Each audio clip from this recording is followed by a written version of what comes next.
আল্লাহ পাক রব্বুল আলামিন মহাগ্রন্থ আল কোরআনকে নাজিল করলেন। কোরআনুল কারীমের শুরুতেই জানায়া দিলেন, জালিকাল কিতাবু লা রাইবা ফি। আল্লাহু আকবার। এটা এমন একটা কিতাব, এটা এমন একটা মহাগ্রন্থ আল কোরআন, যার মধ্যে ভুল তো দূরের কথা, সন্দেহের অবকাশ নাই। আল্লাহু আকবার। হুদাল্লিল মুত্তাকিন, এটা হলো মুত্তাকি ব্যক্তিদের জন্য হেদায়েত। সুবহানাল্লাহ বলেন। আল্লাহ পাক রব্বুল আলামিন কোরআনের অপর আর এক জায়গায়, কোরআনুল কারীমের মধ্যে আল্লাহ তাআলা বলেন, হুদাল্লিন নাস ওয়া বাইয়িনাতিন মিনাল হুদা ওয়াল ফুরকান। আমি আল্লাহ তাআলা এই কোরআনকে অবতীর্ণ করেছি মানুষের হেদায়েতের জন্য। আল্লাহু আকবার। কার হেদায়েতের জন্য? আল্লাহ পাক রব্বুল আলামিন বলেন হুদাল্লিন নাস। নাস মানে কি? মানুষ। মানুষের হেদায়েতের জন্য ফুরকান, ফুরকান নামক কোরআনুল কারীমকে আমি আল্লাহ তাআলা নাজিল করেছি। সুতরাং এই কোরআনের মধ্যে আল্লাহ তাআলা হেদায়েত রেখে দিয়েছেন। তাহলে এই কোরআন শিক্ষা করা দরকার আছে না নাই? কোরআন শিক্ষা করা মুসলমানের জন্য ফরজ না নফল? কোরআন শিক্ষা করা আমাদের জন্য ফরজ। এই জন্য কোরআনের কিছু শিখার জন্য খাস নিয়তে আপনারা বসে যান, যে কথাগুলো মনোযোগ দিয়ে শুনবো, আমলের নিয়তে শুনবো, দাওয়াত আকারে প্রচার করব, এবং কথাগুলো বাড়ির প্রধান হিসেবে আমার বাড়িতে পরিচালনা করব ইনশাআল্লাহ। বাজান রে ভাইরা আমার, গভীর মনোযোগ দিতে হবে। আল্লাহ পাক রব্বুল আলামিন কোরআনুল কারীম নাজিল করেছেন। কেন নাজিল করেছেন? আস্তে আস্তে সামনের দিকে অগ্রসর হব। আল্লাহ পাক রব্বুল আলামিন কোরআন নাজিল করলেন, আর কোরআনের মধ্যে ঘোষণা করে দিলেন। আল্লাহ পাক রব্বুল আলামিন বলেন, লাইন শাকারতুম লাযীদান্নাকুম ওয়া লাইন কাফারতুম ইন্না আযাবি লাশাদীদ। আল্লাহ পাক রব্বুল আলামিন বলেন, তোমরা শোনো, আমি আল্লাহ তাআলার নিয়ামত পাবার পরে যদি তোমরা নিয়ামতের শুকরিয়া আদায় করো, আমি আল্লাহ তাআলা খুশি হব, নিয়ামতকে আরো বাড়িয়ে দিব। সুবহানাল্লাহ, জোরে বলেন। সুবহানাল্লাহ বললে লাভ না লস? সুবহানাল্লাহ মানে আল্লাহ পবিত্র। আল্লাহু আকবার বলেন। আল্লাহু আকবার মানে আল্লাহ বড়, আল্লাহ মহান, আল্লাহর চাইতে বড় কেউ নাই। তাহলে সুবহানাল্লাহ মানে আল্লাহ পবিত্র। আপনি একবার সুবহানাল্লাহ বলবেন, আমার আপনার নামে আল্লাহর জান্নাতের মধ্যে একটা গাছ রোপণ করে দেওয়া হবে। ওই গাছের ছায়া অতিক্রম করার জন্য একটা তেজি ঘোড়াকে 500 বছর পর্যন্ত দৌড়ানো লাগবে। নবীজি সাল্লাল্লাহু আলাইহি সাল্লাম বলেন, উম্মত শোনো, ওই যে গাছ তৈরি হয়ে যাবে, ওই গাছের শাখা পোশাখা থাকবে, পাতাগুলো থাকবে, আল্লাহর নামের তাসবিহ তেলাওয়াত করবে। সুবহানাল্লাহ। আল্লাহ পাক রব্বুল আলামিন কুরআনুল হাকিমের মধ্যে বলেন, ইউসাব্বিহু লিল্লাহি মা ফিস সামাওয়াতি ওয়া মা ফিল আরদ। আল্লাহু আকবার। আল্লাহ পাক রব্বুল আলামিন বলেন, আসমান জমিনের মধ্যে যত গাছপালা তরুলতা আল্লাহ তাআলা সৃষ্টি করেছেন, প্রত্যেক তরুলতা, গাছপালা, তরুলতা আল্লাহর নামের তাসবিহ তেলাওয়াত করে। সুবহানাল্লাহ। তাহলে আমরা যে সুবহানাল্লাহ বললাম, আল্লাহ পবিত্র, সাক্ষ্য দিলাম, আল্লাহ খুশি হবেন, জান্নাতের মধ্যে একটা গাছ রোপণ করে দিবেন। ওই গাছের শাখা পোশাখা পাতাগুলো তাসবিহ তেলাওয়াত করবে। ওই গাছের সওয়াবের কোনো দরকার নাই। ওই গাছ যে তাসবিহ তেলাওয়াত করবে, বিনিময়ে আল্লাহ যা সওয়াব দিবেন, আমি আপনি যে সুবহানাল্লাহ বলার কারণে গাছ তৈরি হলো, ওই সওয়াবগুলো আল্লাহ তাআলা আমার আপনার আমলনামায় ট্রান্সফার করে দিবে। সুবহানাল্লাহর আওয়াজ জোরে হবে না আস্তে? বাজান রে ভাইরা আমার, তাহলে শুরুতে আল্লাহ তাআলার শুকরিয়া আদায় করেছি। আল্লাহ পাক তাই বললেন কোরআনের মধ্যে, তোমরা যদি আমি আল্লাহর শুকরিয়া আদায় করো, আমি আল্লাহ তাআলা নিয়ামতকে বাড়ায়া দিব। আর তোমরা যদি আমি আল্লাহর নিয়ামতের না শুকরিয়া করো, তাহলে আমি আল্লাহ তোমাদের মাঝখান থেকে নিয়ামতের মতো বড় দৌলতকে ছিনায় নেব। নাউজুবিল্লাহ বলেন। শুধু তাই নয়, ইন্না আযাবি লাশাদীদ। আল্লাহ তাআলা বলেন তাই নয়, শুধু তোমাদেরকে কঠিন আযাবের মধ্যে গ্রেফতার করা হবে। নাউজুবিল্লাহ বলেন। তাহলে আল্লাহর শুকরিয়া আদায় করে নিয়ামত বাড়াইতে চাই না নিয়ামত কমাইতে চাই? আমরা সকলেই আমাদের নিয়ামতকে আরো বাড়াইতে চাই, ঠিক কিনা বলেন? আল্লাহ পাক রব্বুল আলামিনের নিয়ামতের শুকরিয়া আদায় করলে আল্লাহ নিয়ামত বাড়ায়া দিবেন।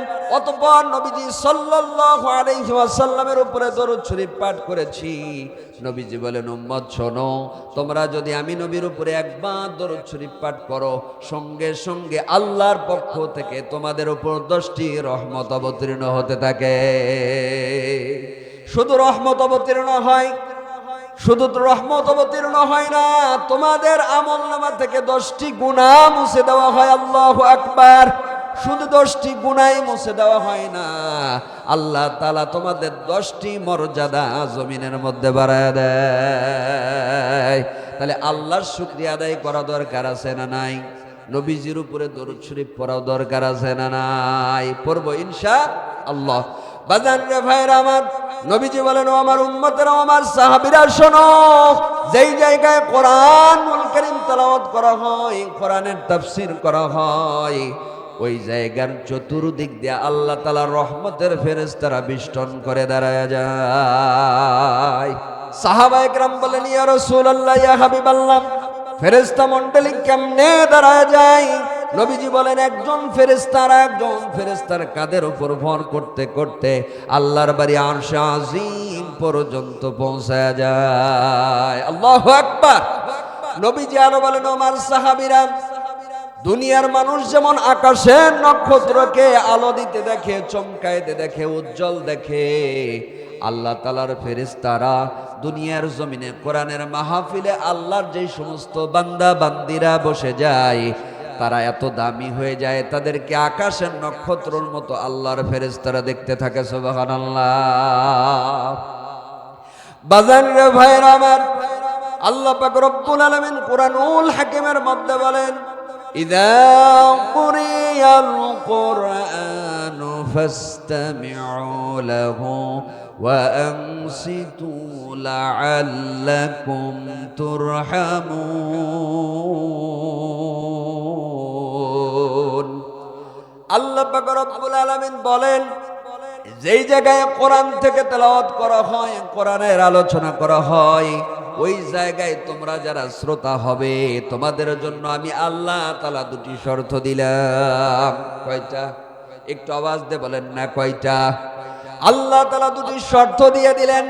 1 নাম্বার হলো, তোমরা যদি চুপচাপ বসে থাকো এবং মনোযোগ দিয়ে কোরআনকে শুনতে পারো, তাহলে আমি আল্লাহর পক্ষ থেকে একটি সুসংবাদ গ্রহণ করো। সুবহানাল্লাহ। আল্লাহর পক্ষ থেকে সুসংবাদ গ্রহণ করতে বললেন যারা কোরআনের মাহফিলে চুপচাপ বসবে এবং মনোযোগ দিয়ে কোরআন শুনবে। আল্লাহ পাক বলেন, লাআল্লাকুম তুরহামুন, আমি আল্লাহর পক্ষ থেকে তোমাদের উপর খাস রহমত সকিনা নাজিল করা হবে। আল্লাহু আকবার বলেন। এখন প্রশ্ন করতে পারেন, হুজুর, আল্লাহর রহমত থাকলে আমাদের কি লাভ হবে, আর না থাকলে কি ক্ষতি হবে? আমি জানায়া দিচ্ছি, আল্লাহ পাক জানায়া দিচ্ছেন, মা আসাবাকা মিন হাসানাতিন ফামিনাল্লাহ।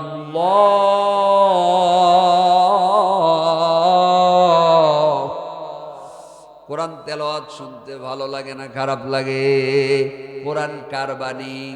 সুতরাং কোরআন তেলাওয়াত করে যখন আমি থেমে যাব, আপনারা অটোমেটিকলি আল্লাহু আকবার বলবেন। ঠিক আছে না ইনশাআল্লাহ?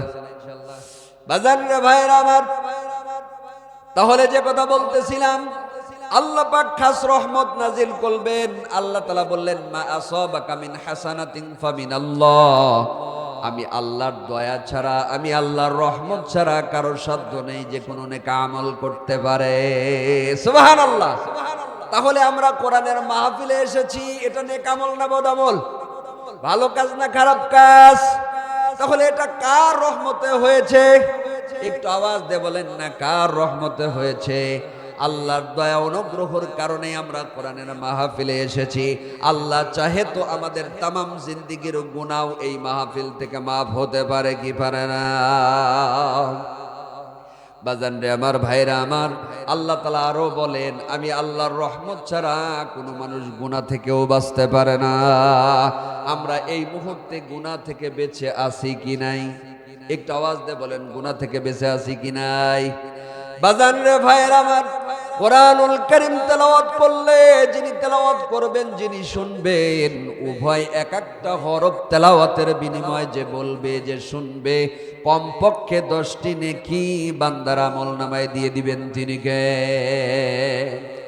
নবীজি সাল্লাল্লাহু আলাইহি সাল্লাম বলেন, উম্মত শোনো, শুধু 10 গুণ নয়, ওই নেক আমল যদি তুমি মহাব্বত দিয়া, ভালোবাসা দিয়া, দরদ দিয়া, অধিকতর গুরুত্ব দিয়া করতে পারো, ওটা যদি আল্লাহর কাছে ভালো লেগে যায়, তাহলে 10 গুণ নয়, 700 গুণ পর্যন্ত আল্লাহ সবকে বাড়ায় দিবে।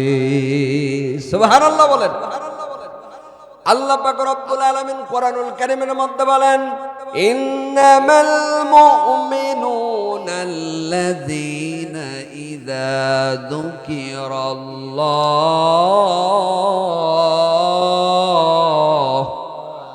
ওয়াজিলাত কুলুবুহুম ওয়া ইযা তুলিয়াত আলাইহিম আয়াতুহু زادتهم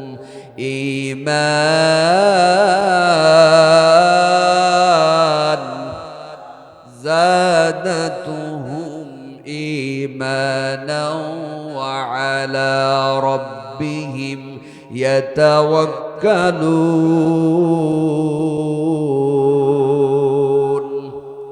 আল্লাহ পাক রব্বুল আলামিন বলেন, ইন্নামাল মুমিনুনা আল্লাযীনা ইযা যুকিরাল্লাহ, মুমিন ব্যক্তির সামনে যখন কোরআনুল কারীম তেলাওয়াত করা হয়, মুমিন ব্যক্তির অন্তরটা আল্লাহর ভয়ে কম্পিত হতে থাকে। আল্লাহু আকবার।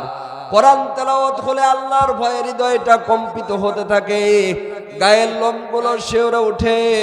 এবং দ্বিতীয় নাম্বার হলো, কোরআন তেলাওয়াত করলে, কোরআনের আলোচনা করলে ঈমান বাড়তে থাকে। আল্লাহু আকবার বলেন। ওয়ালা রাব্বিহিম ইয়াতাওয়াক্কালুন, আর যারা মুমিন হয় একমাত্র কেবলমাত্র ভরসা করবে কারে? আল্লাহ ছাড়া কাউকে ভরসা করবে না, আল্লাহ ছাড়া দুনিয়ার কারো কাছে মাথা নত করবে না। ঠিক কিনা বলেন? বাজান রে ভাইয়েরা আমার, গভীর মনোযোগ দিতে হবে। সরাসরি আমি আলোচনার মধ্যে চলে গেলাম, আর ভূমিকা নয়। আল্লাহ পাক কোরআনুল কারীম নাজিল করেছেন, আর ওই কোরআনের মধ্যে সুন্দরভাবে জানায় দিচ্ছেন, এই কোরআন থেকে যারা মুখ ফিরিয়ে নিবে, আল্লাহর কোরআনের বিধান থেকে যারা দূরে সরে যাবে, আল্লাহ পাক রব্বুল আলামিন তাদেরকে কি শাস্তি দিবেন শোনা দরকার আছে না নাই? বাজান রে ভাইরা আমার, আল্লাহ পাক রব্বুল আলামিন বলেন, ওয়ামান আ'রাদা আন যিকরি ফাইন্না লাহু মাঈশাতান দানকা ওয়া নাহশুরুহু ইয়াওমাল কিয়ামাতি আ'মা। আল্লাহ পাক রব্বুল আলামিন কোরআনুল কারীমের মধ্যে বলেন, ও আমার বান্দা বান্দিরা, তোমরা শোনো, তোমরা যদি আমি আল্লাহ তাআলার জিকির থেকে, জিকির নামক কোরআন থেকে যদি মুখ ফিরিয়ে নাও, আমি আল্লাহর বিধান থেকে যদি তোমরা দূরে সরে যাও, ঘাড় ঘুরায় নাও, তাহলে তোমরা শোনো, আমি আল্লাহ পাক রব্বুল আলামিন বলছি, তোমাদেরকে দুটি শাস্তি দেওয়া হবে। কয়টা? দুইটা শাস্তি দেওয়া হবে। এক নাম্বার শাস্তি, যারা কোরআন থেকে, আল্লাহর বিধান থেকে, আল্লাহর কোরআন নামক জিকির থেকে মুখ ফিরিয়ে নিবে, দূরে সরে যাবে, আল্লাহর হুকুমের উপর চলবে না, মানবে না, আল্লাহ পাক রব্বুল আলামিন বলেন, দঙ্কা, তাদের দুনিয়ার জীবনটাকে আমি সংকীর্ণ করে দিব। দুনিয়ার জীবনটা কি করে দিবেন? অশান্ত করে দিবেন, সংকীর্ণ করে দিবেন। হতে পারে তার সন্তানের কারণে সন্তান কথা শোনে না, হতে পারে তার বিবি কথা শোনে না, হতে পারে তার কন্যা কথা শোনে না, কোনো না কোনো কারণে সে অস্থিরতায় থাকবে, অশান্তির মধ্যে থাকবে, আল্লাহর কোরআন ভুলে গেলে। ঠিক কিনা বলেন? আল্লাহ তাআলা দ্বিতীয় নাম্বার বললেন, এবং আমি আল্লাহ পাক রব্বুল আলামিন তাদেরকে কিয়ামতের ময়দানে অন্ধ করে উঠাবো, আর এই মানুষগুলো কিয়ামতের ময়দানে বলবে, আল্লাহ, দুনিয়া দুনিয়ার জীবনে তো আমরা চক্ষুবান ছিলাম গো আল্লাহ, নয়ন ভরে বাবা মাকে দেখেছি, তোমার সৃষ্টি দুনিয়াটা দেখেছি। ও মাওলা, কি অন্যায় অপরাধ করেছি যার কারণে কিয়ামতের ময়দানে অন্ধ করে উঠালে। আল্লাহ পাক রব্বুল আলামিন তখন বান্দাদেরকে বলবেন, ও আমার বান্দারা শোনো, আমি আল্লাহ তাআলা কোরআনুল কারীম দিয়েছিলাম হেদায়েতের গ্রন্থ হিসেবে, কিন্তু সেই কোরআন পড়ো নাই, কোরআন শেখো নাই, কোরআন বোঝো নাই, কোরআন দিয়ে জীবন পরিচালনা করো নাই, কোরআন থেকে মুখ ফিরিয়ে নিয়েছিলে, কোরআনকে ভুলে গিয়েছিলে। আমি আল্লাহর কোরআনের আয়াতকে যেমন তোমরা ভুলে গিয়েছিলে, আমি আল্লাহ তোমাদেরকে ভুলে গেলাম। বাজার রে ভাইরা আমার, তাহলে কোরআনকে কি ভুলে যাওয়া যাবে? কোরআনকে যদি ভুলে যান, দুনিয়াটা অশান্ত করে দিবেন আপনার পরিবারের কারণে। আল্লাহ তাআলা দঙ্কা শব্দ ব্যবহার করেছেন, আপনার দুনিয়ার জীবনকে সংকীর্ণ করে দেওয়া হবে। কেমন সংকীর্ণ করা হবে? নবীজি বলেন, একজন নেককার মানুষ যখন মারা যায়, তার কবরটা আল্লাহ পাক রব্বুল আলামিন প্রশস্ত করে দেয়। সুবহানাল্লাহ করে বলেন। আর একজন বদকার মানুষ, গুনাহগার মানুষ যদি মারা যায়, তার কবরটা সংকীর্ণ করে দেওয়া হয়। এতটাই সংকীর্ণ করে দেওয়া হয় যে এক পাজরের হাড় অপর পাজরের হাড়, এইভাবে নবীজি দেখাইছেন, ঢুকায়া যাবে। এক পাজরের হাড় অপর পাজরের হাড়ের মধ্যে ঢুকে যাবে। যারা বদকার হবে, গুনাহগার হবে, আল্লাহর নাফরমানি করবে, তাদের জন্য কবরটা সংকীর্ণ করে দিবেন তিনি কে? নবীজি সাল্লাল্লাহু আলাইহি সাল্লাম বললেন, কবর যেমন বদকারের জন্য, গুনাহগারের জন্য সংকীর্ণ করে দেওয়া হবে, যেই মানুষগুলো আল্লাহর কোরআনকে ভুলে যাবে, কোরআন থেকে দূরে সরে যাবে, ওই মানুষের জন্য দুনিয়ার জীবনটাকেও আল্লাহ সংকীর্ণ করে দিবেন। দ্বিতীয় নাম্বার, কিয়ামতের ময়দানে অন্ধ করে উঠাবেন। আর একটা কথা শুনে নেন, কিয়ামতের ময়দানে এমন কিছু মানুষ দেখা যাবে যারা আকৃতিতে মানুষ, কিন্তু আকারে এত ছোট হবে পিপিলিকার ন্যায়। পিঁপড়া চিনেন আপনারা? একটা আওয়াজ করে বলেন, পিঁপড়া চিনেন? পিঁপড়া বুঝি অনেক বড় হয়।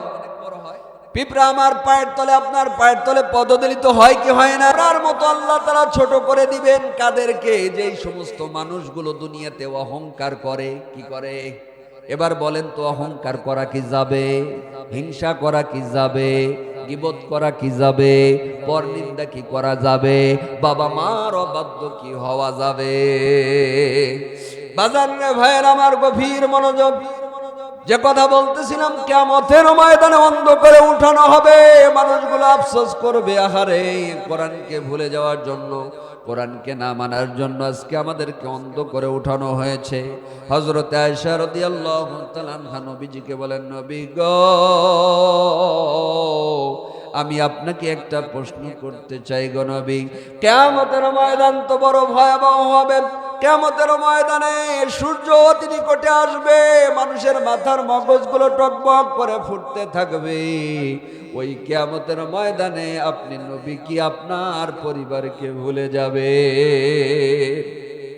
নবীজি বললেন, আয়েশা রে শোনো, কিয়ামতের ময়দানে তিনটা জায়গা থাকবে, ওই তিন স্থানে কেউ কাউকে মনে রাখবে না। আল্লাহু আকবার। কিয়ামতের ময়দানে তিনটি স্থান থাকবে, কেউ কাউকে মনে রাখবে না। সন্তান বাবাকে চিনবে না, বাবা সন্তানকে চিনবে না, বিবি তার স্বামীকে চিনবে না, স্বামী তার বিবিকে চিনবে না। সকলেই সকলকে অস্বীকার করবে। সেই কঠিন মুহূর্ত কিয়ামতের ময়দান। আমার কি হবে, আমার কি হবে? মানুষগুলো যখন চিন্তায় পড়ে যাবে, টেনশনের মধ্যে পড়ে যাবে, এত পরিমাণ ঘামবে, এত পরিমাণ ঘামবে। নবীজি বলেন, কারো ঘাম হবে হাঁটু পর্যন্ত, কারো ঘাম হবে মাজা পর্যন্ত, আবার কেউ ঘামতে ঘামতে থুতনি পর্যন্ত, আবার এমন কিছু মানুষ ঘামের মধ্যে সাঁতরাইতে থাকবে।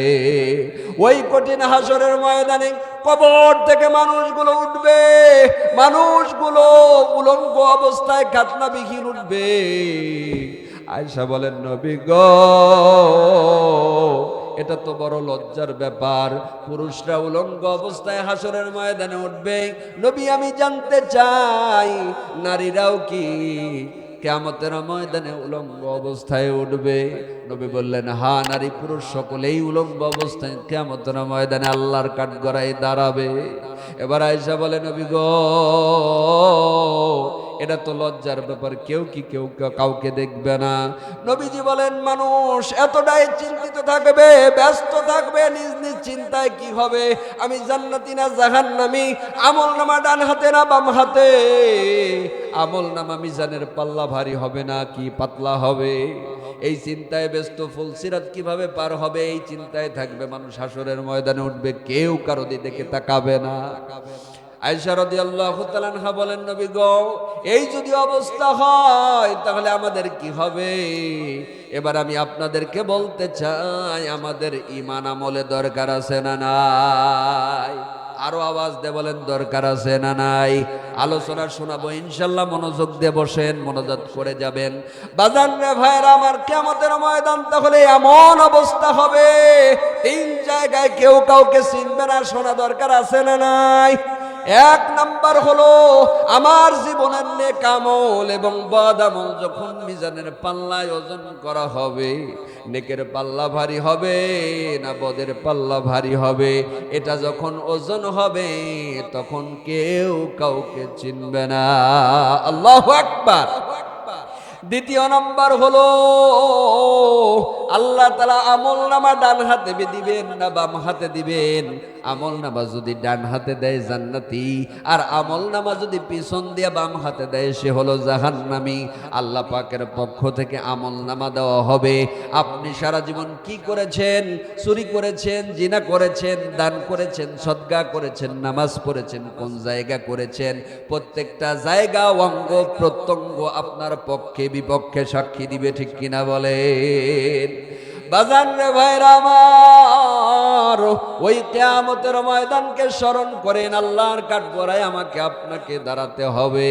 আজকে আমি আপনি যদি এই অবস্থায় মৃত্যুবরণ করি, আমার আপনার আমলের যে অবস্থা, এই আমল দিয়ে, এই ঈমান দিয়ে জান্নাত পাওয়া যাবে আশা করতে পারেন?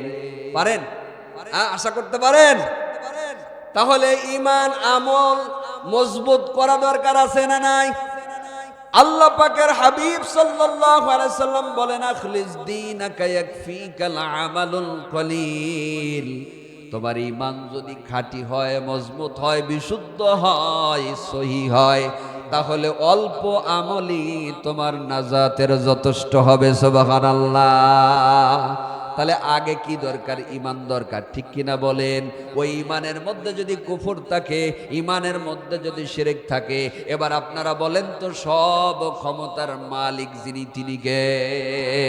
সব ক্ষমতার মালিক হলো আল্লাহ। আর কোন মানুষ যদি বলে না সব ক্ষমতার উৎস হলো জনগণ, তাহলে বলেন তো এটা আল্লাহর সঙ্গে কুফরি করা হইল কিনা?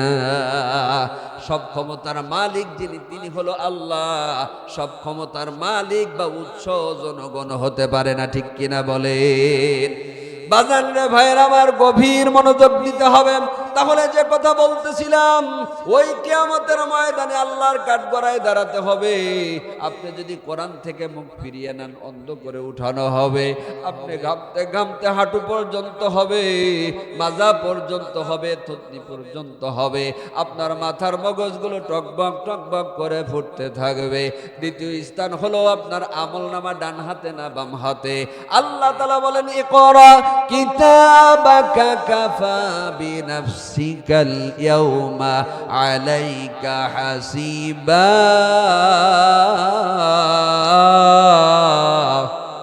আল্লাহ বলবে, পড়ো তোমার আমল নামা, তুমি দুনিয়াতে কি করছো। দুনিয়াতে কেউ না দেখলে দিনের আলোতে রাতের অন্ধকারে কি করেছি, কেউ না দেখলে দেখছেন কে? আপনি আমি যখন আমল নামা দেখবো, আমল নামা দেখার পরে আশ্চর্যিত হবা, হারে এমন কিছু নেক আমল করেছিলাম যেটা ভুলে গেছিলাম। ছোট থেকে ছোট নেক আমল, বড় থেকে বড় নেক আমল, কোনোটাই লেখা বাদ পড়ে নাই। আল্লাহু আকবার। আবার চোখ বুলাইয়া দেখবে ছোট থেকে ছোট গুনাহের কাজ, বড় থেকে বড় গুনাহের কাজ রাতের আন্ধারে আপনি গুনাহ করেছেন, দুনিয়ার কেউ দেখে নাই, আল্লাহ দেখছে আর ফেরেশতারা লিখছে। আল্লাহু আকবার। তাহলে দুনিয়ার সব মানুষের চোখ ফাঁকি দিতে পারেন, কিন্তু আমার আল্লাহকে ফাঁকি দেওয়া কি সম্ভব? একটু আওয়াজ করে বলেন, কি সম্ভব? আলোচনা কি খারাপ লাগতেছে? আলোচনা চালানো যাবে? শুনবেন আপনারা? সরাসরি কোরআন এবং হাদিস থেকে বলছি ইনশাআল্লাহ। আরো ভালো লাগবে বাজান রে ভাইরা আমার। আল্লাহ পাক রব্বুল আলামিন আমাকে আপনাকে প্রশ্ন করতেছেন। কাকে? আমাকে আপনাকে প্রশ্ন করে বলতেছেন, আফা হাসিবতুম আন্নামা খালাকনাকুম আবাসাও ওয়া আন্নাকুম ইলাইনা লা তুরজাউন। আল্লাহ পাক বলতেছেন, তোমরা কি মনে করো যে আমি আল্লাহ তোমাদেরকে দুনিয়াতে ওয়াজাথা অনার্থক এমনি এমনি পাঠাইছি? কে প্রশ্ন করছেন? এবার আপনারা বলেন তো, আমাদের কি আল্লাহ ওয়াজাথা অনার্থক পাঠাইছেন না উদ্দেশ্য আছে? আমরা অতি নগণ্য মানুষ। এই নগণ্য মানুষও যখন কোনো কাজ করি পিছনে কোনো উদ্দেশ্য থাকে কি থাকে না? উদ্দেশ্য ছাড়া আমরা কোনো কাজ করি ভাই? এই জালসায় আসছি, উদ্দেশ্য আছে না নাই? কোরআন হাদিসের কথা শুনবো, নেকি হবে, সওয়াব হবে। হতে পারে যে এই সওয়াব, হতে পারে এই কোরআনের মাহফিল আমার আপনার নাজাতের উসিলা, ঠিক কিনা বলেন? সুতরাং উদ্দেশ্য ছাড়া মানুষ কোনো কিছু করে না। যে আল্লাহ আমাকে সৃষ্টি করলেন, আসমান জমিনকে সৃষ্টি করলেন, সব কিছু আল্লাহ কুদরতি ভাবে পরিচালনা করছেন, ওই আল্লাহকে আমাকে আপনাকে উদ্দেশ্য ছাড়াই দুনিয়াতে পাঠাইছে। একটু আওয়াজ দিয়ে বলেন, আল্লাহ পাক রব্বুল আলামিন কেন পাঠালেন? আল্লাহ বলতেছেন পরে, আল্লাহ তাআলা বলতেছেন, ওয়া খালাকাতুল জিন্না ওয়াল ইনসা ইল্লা লিয়াবুদুন।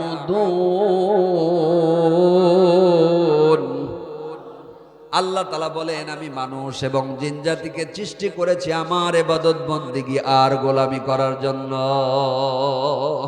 ইবাদত শব্দের অর্থ হলো গোলামি করা, ইবাদত শব্দের অর্থ দাসত্ব করা, ইবাদত শব্দের অর্থ আল্লাহর হুকুম পালন করা, ঠিক কিনা বলেন? বাজান রে ভাইরা আমার, আল্লাহ তাআলা তাই বললেন, আমার ইবাদত করার জন্য মানুষ এবং জিন জাতিকে সৃষ্টি করলাম। ইবাদত করলে লাভ কি হবে? আল্লাহ কোরআনে জানাইছেন কি জানান নাই?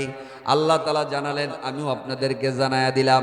আল্লাহ তাআলা বলেন, ফাদখুলি ফি ইবাদি ওয়াদখুলি জান্নাতি। আল্লাহু আকবার। আল্লাহ তাআলা বলেন, যারা আমি আল্লাহর ইবাদত করবে, আমি আল্লাহ খুশি হয়ে তাদেরকে জান্নাত দিয়ে ধন্য করব। সুবহানাল্লাহ, জোরে কন না। আল্লাহ তাআলা জান্নাত দিয়ে ধন্য করবেন যদি আল্লাহর ইবাদত করি। নামাজ পড়া কি? একটু আওয়াজ দিয়ে বলেন, নামাজ পড়া কার ইবাদত? নামাজ না পড়া কার ইবাদত? শয়তানের। একটু আওয়াজ দিয়ে বলেন, নামাজ না পড়া কার ইবাদত?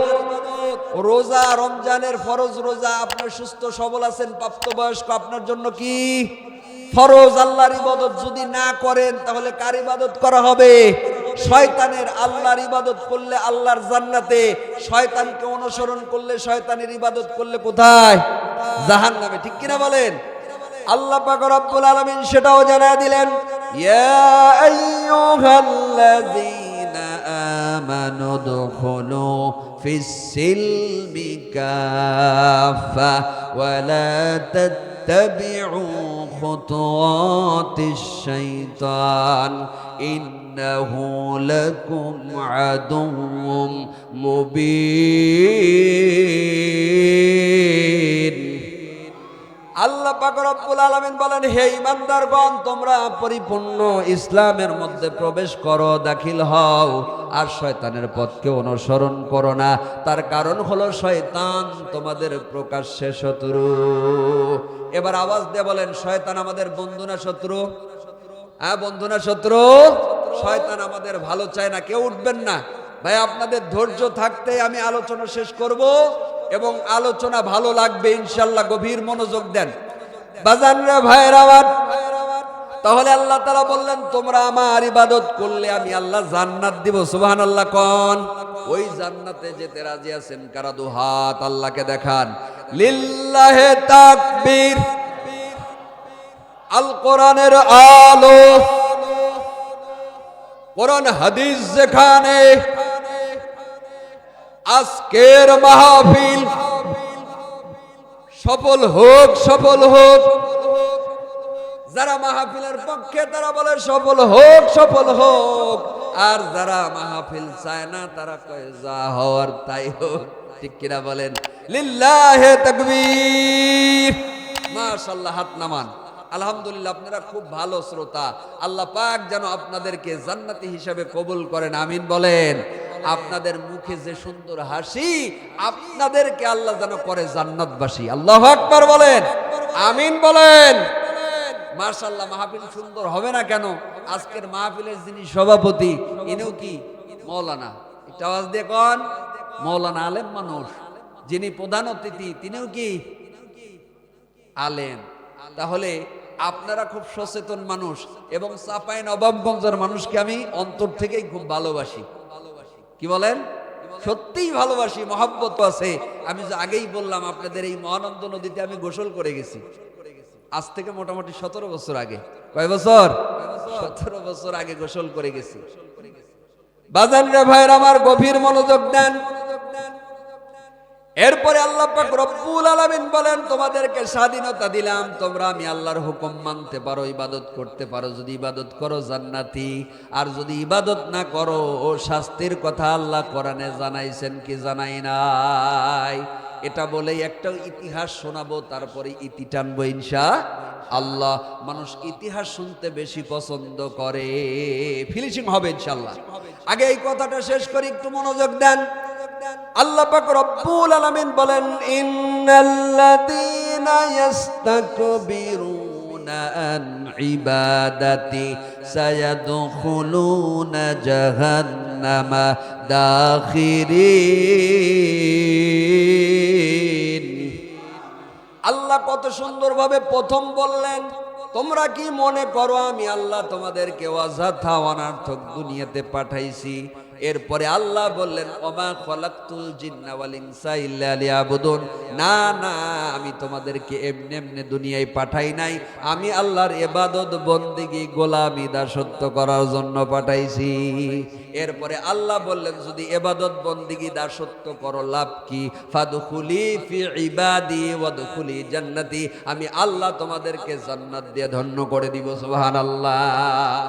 এরপরে আল্লাহ তাআলা বলতেছে, বান্দারে তুমি চাইলে আমি আল্লাহর ইবাদত নাও করতে পারো। আছে না নাই? অনেক মানুষ আল্লাহর ইবাদত করে, আর বেশিরভাগ মানুষ ইবাদত করে না। ঠিক কিনা কন? মন গড়া চলে। আল্লাহ তাআলা তাদের ব্যাপারেও জানায়া দিলেন, তোমাদেরকে আমি সিদ্ধান্ত দিলাম, তোমরা ডিসাইড করো তোমরা কি করবো, তোমরা কি করবা। যদি আমি আল্লাহর ইবাদত করো পুরস্কার জান্নাত, যদি না করো তাহলে জাহান্নাম। আল্লাহ তাআলা তাই বললেন, ইন্নাল্লাযীনা ইস্তাকবিরুনা আন ইবাদাতি সায়াদখুলুনা জাহান্নামা দাখিরিন। নিশ্চয় যদি তোমরা আমি আল্লাহর ইবাদত না করো, বন্দেগী দাসত্ব গোলামি, আমি আল্লাহর হুকুম না মানো, আমি আল্লাহ তোমাদেরকে দুটি শাস্তি দিব। কয়টা? একটু আওয়াজ দিয়ে বলেন না, কয়টা? আল্লাহ দুইটা শাস্তি দিবেন আল্লাহর হুকুম না মানলে। ঠিক কিনা বলেন? এক নাম্বার হলো আল্লাহ বলেন, তোমাদেরকে দুনিয়ার মধ্যে ছোট করে দিব, হেয় প্রতিপূর্ণ করে দিব। তোমরা দুনিয়ার মানুষের কাছে লাঞ্ছিত হবে, বঞ্চিত হবে, নিষ্পেষিত হবে, নিপীড়িত হবে। এবার আপনারা আওয়াজ করে বলুন তো, গোটা বিশ্বের মধ্যে আজকে মুসলমানরা লাঞ্ছিত, বঞ্চিত, নিপীড়িত, নিষ্পেষিত কিনা? ঠিক কিনা কন? মুসলমান আজকে বিপদে। ঠিক কিনা বলেন? কেন? মুসলমানরা আল্লাহর হুকুম ছেড়ে দিয়েছে, মুসলমানরা আল্লাহর কোরআন ছেড়ে দিয়েছে। এই জন্যই মুসলমানের উপর এত বিপদ আপদ মুসিবত। ঠিক কিনা বলেন?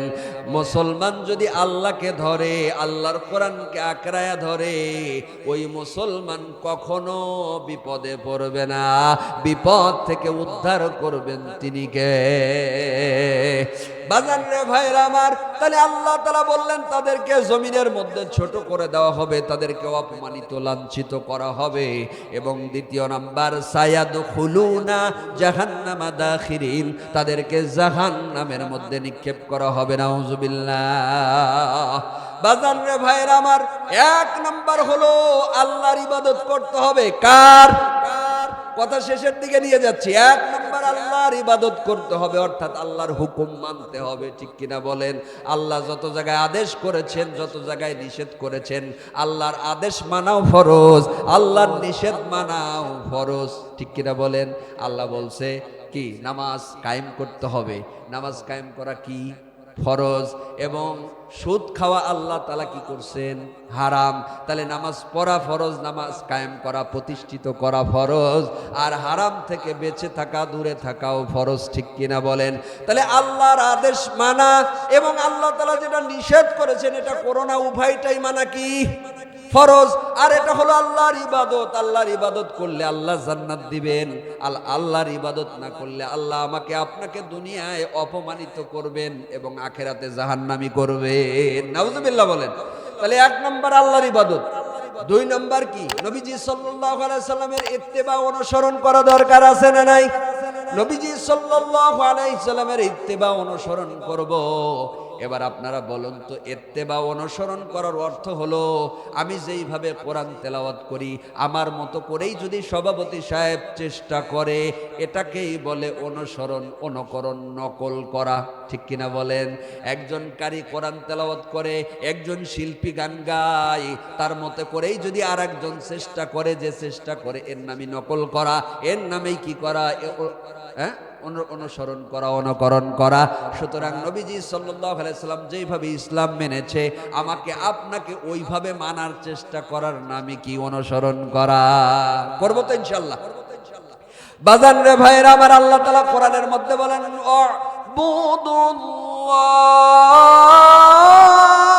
উ'বুদুল্লাহ ওয়ালা তুশরিকু বিশাইআ। আল্লাহ তাআলা বলেন একমাত্র কেবলমাত্র ইবাদত করা লাগবে কার? ওয়ালা তুশরিকু বিশাইআ, আল্লাহর সঙ্গে কাউকে শরীক করা যাবে না, অংশীদারিত্ব করা যাবে না। এরপরে বললেন অবিল ওয়ালিদাইনি ইহসানা, বাবা মার প্রতি ইহসান করতে হবে, বাবা মার খেদমত করতে হবে, বাবা মার সঙ্গে ভালো আচরণ করতে হবে। নবীজি বলেন হুমা জান্নাতুকা ওয়া নারুকা, ওই বাবা মার কারণে হয় জান্নাতি অথবা তুমি জাহান্নামী।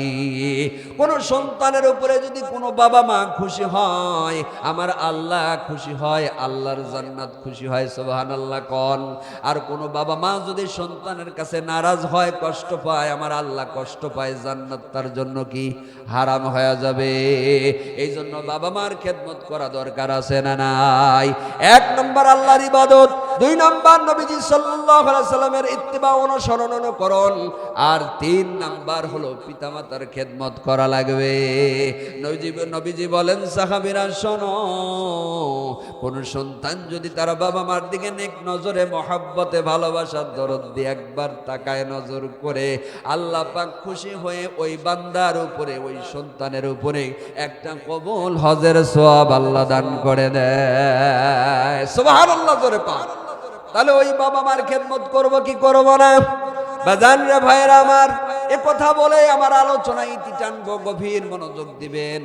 আমার আপনার প্রিয় নবীজি, দয়ার নবী, মায়ার নবী, আসরের